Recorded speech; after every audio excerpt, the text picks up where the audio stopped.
This is an interesting reading this week when we see the story of the Good Shepherd. First of all, in a way you could say, if you were a shepherd, would you be insulted? Now, why do I say that? Well, simple, what I just said. Jesus is the Good Shepherd. Well, if you're not Jesus, what's that say about you if he is the Good Shepherd? And in fact, shepherds did have a reputation for not being all that, we'll say, honest. But that's not where Jesus is coming from in this. We look at the Old Testament and we see the terms used many times where God says that he will shepherd his people. And in fact, in Isaiah we see that, especially that God says that he will shepherd his people. And when Jesus says he is the good shepherd, he makes it clear, I am the one who will shepherd my people, which number one says that he's calling himself God, but secondly he's saying that time has arrived and I am the shepherd of the people. And in fact that's the reality. Jesus is our shepherd. But in order for him to be our shepherd, you and I need to be sheep. Now that term has a very bad connotation today because people think of sheep as being this mindless animals who do what they're called to do. And so when they use the term in light of people, then they're saying, well, you're just being mindless people who are being led wherever someone chooses to lead you.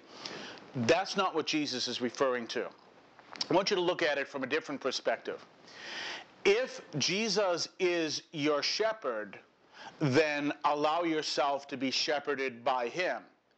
But if you don't want to be in his flock, then he's not your shepherd. And so that's where we look at this.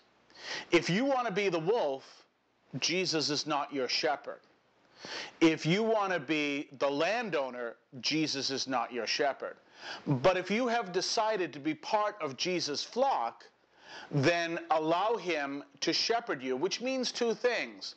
Allow yourself to be who God created you to be. God did not create you perfect.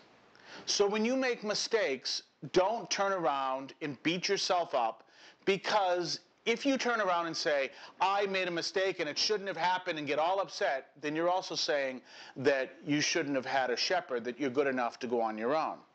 We're not. We make mistakes. That's why Jesus said that he was going to shepherd us. We need a shepherd. Allow yourself to make mistakes. If you find you're not the perfect parent, well, welcome to the human race. And yes, we do need to be shepherded. If you find yourself not being the perfect Catholic, well, welcome to the human race. We need ourselves to be shepherded. And allow that. Allow yourself to be shepherded. But if you're going to turn around and say, no, I'm good enough not to be shepherded, then you're like the lawyer who decided to represent himself in court, and as the saying goes, he is a fool for a client. We're like those who are walking our own path, and if we don't know where that path leads to, it'll eventually lead us off the cliff. And so yes, we need to allow ourselves to be shepherded, but that's so that Jesus can make us who he has called us to be. To make us holy, to make us people of faith, to make us that we can grow and be everything he called us to be. In the words of St. Isidore, the glory of God is someone who is fully alive. And so we hear those words. But in order to be fully alive, we have to be taught how to get there.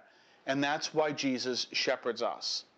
So Good Shepherd Sunday is not only a time that we recognize Jesus as our shepherd, we recognize that yes, we're not perfect, we need a shepherd, and we allow ourselves to be shepherded because we are not perfect.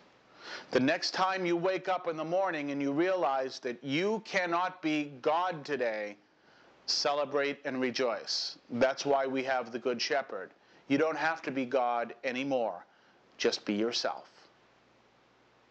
God bless you.